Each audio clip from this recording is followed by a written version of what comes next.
પરસોત્તમ રૂપાલાને ભાજપને મેદાને ઉતારતા કાર્યકરોમાં ભારે ઉત્સાહનો માહોલ છે। ત્યારે બીજી તરફ કોંગ્રેસે હજુ તેમના ઉમેદવાર જાહેર નથી કર્યા। લોકસભાની ચૂંટણીને ગણતરીના દિવસો બાકી છે, ત્યારે રાજકોટના મતદારોનો શું છે મિજાજ, જાણીએ તેમની જ પાસેથી। લોકસભાની ચૂંટણીને હવે ગણતરીના દિવસો બાકી છે। 5 વર્ષના શાસન દરમિયાન રાજકોટ લોકસભા બેઠક વિસ્તારમાં કયા કયા વિકાસના કામો થયા અને કયા વિકાસના કામો હજુ પણ થવાના બાકી છે તે અંગે જ વાતચીત કરવા આપણી સાથે રાજકોટના મતદારો છે। આપણે તેની પાસેથી જ જાણશું કે છેલ્લા 5 વર્ષનું જે શાસન હતું, અહીંના સાંસદ મોહન કુંડારિયા છે અને કેન્દ્ર સરકાર છે તેમના દ્વારા તેમના વિસ્તારમાં કયા કયા કામો કરવામાં આવ્યા અને હજુ કયા કામો છે તે બાકી છે।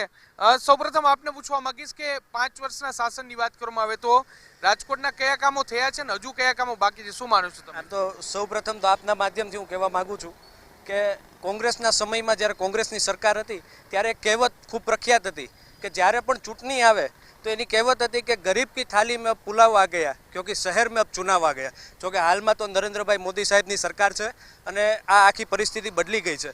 હવે ચૂંટણી આવી એક સામાન્ય બાબત છે અને જે રીતે લોકસભાની ચૂંટણી આવી છે ત્યારે 10 વર્ષમાં મોહનભાઈ કુંડારિયા જે રાજકોટના સાંસદ હતા તેમની આગેવાનીમાં ખૂબ જ સારા કામ થયા છે। રાજકોટમાં ના ભૂતોના ભવિષ્યથી કહી શકાય તેવો વિકાસ મોહનભાઈની આગેવાનીમાં અને નરેન્દ્રભાઈ મોદીની સરકારમાં થયો છે। વેપારી આગેવાન અને ચેમ્બર ઓફ કોમર્સ સાથે સંકળાયેલા રાજુભાઈ ઝુંઝા છે। રાજુભાઈ, શું કહેશો, વેપાર ઉદ્યોગને આ 5 વર્ષમાં શું મળ્યું? પ્રશ્ન વાત કરીએ રાજકોટની તો જે પ્રોફેશનલ ટેક્સ છે એની પણ વેપારીઓની માંગણી છે કે પ્રોફેશનલ ટેક્સ કાઢી નાખવો જરૂરી છે।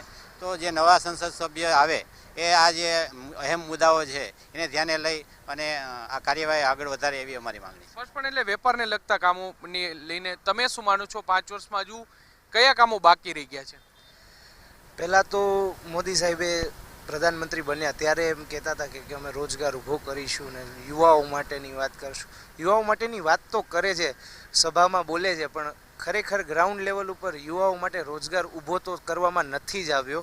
પેપર અઢળક ફૂટે છે, ગવર્મેન્ટ એક્ઝામ્સ હોય તો તેના પેપર લીક થાય છે, સામે યુવાઓનો વિશ્વાસ તૂટી જાય છે કે પેપર આપવા જાય પેટે પાટા બાંધીને કેટલાય યુવાનો ભણતા હોય છે, માંડ એક્ઝામ આપવા જાય ને પેપર ફૂટી જાય અને ભવિષ્યનું ધૂંધળું થઈ જાય, પછી કંઈ એક્ઝામ આવતી નથી અને સરકાર કંઈ કાર્યવાહી કરતી નથી। આપ શું માનો છો કે રાજકોટને શું મળ્યું છે ને હજુ શું જરૂરી છે? ખાસ કરીને રાજકોટને માળખાકીય સુવિધાઓ નરેન્દ્રભાઈ મોદીના શાસનમાં ખરા અર્થમાં કહીએ તો બહુ વ્યવસ્થિત રીતે મળી છે અને આવનારા દિવસોમાં આ જે ભારતીય જનતા પાર્ટીનું જો શાસન આવશે તો આનાથી પણ વિશેષ માળખાકીય સુવિધાઓ મળવા પાત્ર રહેશે। માળખાકીય સુવિધામાં વધારો થયો છે, આપ શું કહેશો? જે રાજકોટમાં વિકાસની વાત કરવામાં આવે તો કયા કામો થયા છે? ક્યાં છે વિકાસ? ઇન્ટરનેશનલ એરપોર્ટ જે આપ્યું છે એમાં પ્રાથમિક સુવિધાનો જ અભાવ છે।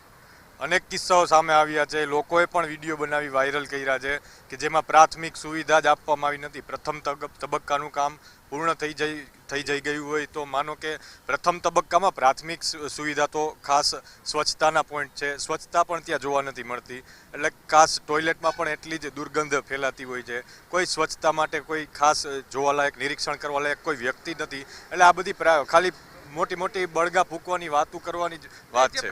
તમે શું કહેશો, રાજકોટના વિકાસની વાત કરવામાં આવે તો નવા સાંસદ આવે શું અપેક્ષા છે એની પાસે? નવા સાંસદ આવે તો અમારી તો એક જ અપેક્ષા છે, એમને કામ તો બધે પુરાણા સાંસદ પૂરા કર્યા જ છે। અમને એમ્સ મળી, ઇન્ટરનેશનલ એરપોર્ટ મળ્યું, બધી સુખ સુવિધાઓ મળેલી જ છે, પણ એક જે અંદરની આશ છે કે યુનિફોર્મ સિવિલ કોડ એ અહીંયા આવીને લાગુ કરે, એમના મત વિસ્તારમાં સૌથી પહેલાં લાગુ થઈને કેન્દ્ર સરકાર પણ એને લાગુ કરે, એ અમારી યુનિફોર્મ સિવિલ કોડ લાગુ કરે। તમે શું કહેશો?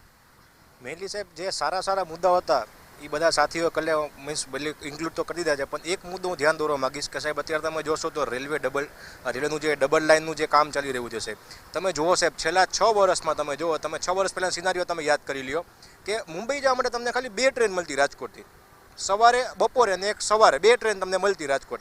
અત્યારે એ જ મુંબઈ જવા માટે સાહેબ તમને દિવસની 4 થી 5 ટ્રેન તમને મળે છે મુંબઈ જવા માટે। તો જ્યારે અમુક દર્શો ઉપર તમે જોશો તો ટ્રેનની ફ્રીક્વન્સી વધી ગઈ છે, પ્લસ ટ્રેકનું ડબલિફિકેશન કામ થઈ ગયું છે, તમને એટલો ટાઈમ પણ તમારો કન્ઝ્યુમ થઈ જાય છે। જે અને મેઇન મુદ્દો શું હતો, ઘણી વખતે ટ્રેન ચાલતા બધી લેટ હોતી ને બધી સિંગલ ટ્રેક હતો એના કારણે સાહેબ, એ પણ હવે બધી વસ્તુ કંટ્રોલ થઈ ગઈ છે. આપણી સાથે વરિષ્ઠ પત્રકાર દેવેન્દ્રભાઈ જાની છે, આપણે તેની સાથે વાત કરીશું. દેવેન્દ્રભાઈ, જો ઓવરઓલ 5 વર્ષના રાજકોટના સર્વેની વાત કરવામાં આવે તો કયા વિકાસ થયા છે ને નવા સાંસદ પાસે શું હવે થવું જોઈએ, શું માનો છો આપ? એટલે રાજકોટમાં જે નવા સંસદ સભ્ય અત્યારે મોહનભાઈની જે ટર્મ છે એ વિકાસની દ્રષ્ટિએ આપણે વાત કરીએ તો રાજકોટને ઇન્ફ્રાસ્ટ્રક્ચરની દ્રષ્ટિએ તો ખૂબ સારું મળ્યું છે. એમ્સ રાજકોટને મળ્યું છે, ગુજરાતનું પ્રથમ એમ્સ છે. ઇન્ટરનેશનલ એરપોર્ટ રાજકોટને મળ્યું છે. ત્યાર પછી તમે જુઓ તો જનાના હોસ્પિટલ કે બીજા બધા મોટા પ્રોજેક્ટ છે, એટલે ઇન્ફ્રાસ્ટ્રક્ચરની દ્રષ્ટિએ રાજકોટને ખૂબ મળ્યું છે. પણ માત્ર લોકોની સુખાકારી એ માત્ર ઇન્ફ્રાસ્ટ્રક્ચર નથી. તમે રાજકોટનો ટ્રાફિક પ્રશ્ન છે, જો તમે તો એક સિરદર્દ સમાન છે. ત્યાર પછી ક્રાઇમની વાત કરો તો રાજકોટમાં આજે પણ તમે જુઓ તો કોઈ પોલીસની એવી કોઈ ધાક દેખાતી નથી. ક્રાઇમની ઘટનાઓ વધી રહી છે અને ખાસ કરીને ગ્રામ્ય વિસ્તારોમાં આજે છે તો ગ્રામ્ય વિસ્તારોમાં ઘણા બધા પ્રશ્નો છે, રોડ રસ્તાના પ્રશ્નો છે. એટલે શહેરી વિસ્તારમાં ઇન્ફ્રાસ્ટ્રક્ચર તમને વધારે જોવા મળશે, પણ જો તમે ગ્રામ્ય વિસ્તારમાં વાત કરો તો આ બધી સમસ્યાઓ છે કે રોડ રસ્તાની સમસ્યાઓ, રાજકોટમાં ટ્રાફિકનો પ્રશ્ન છે.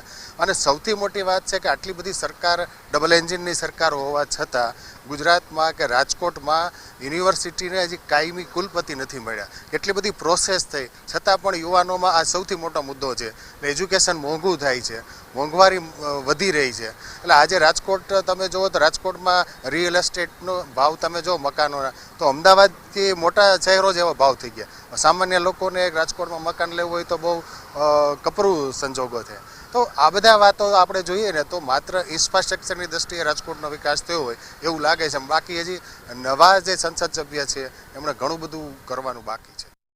કેમેરા પર્સન ભાવેશ લશ્કરી સાથે મોહિત ભટ્ટ, TV9 રાજકોટ.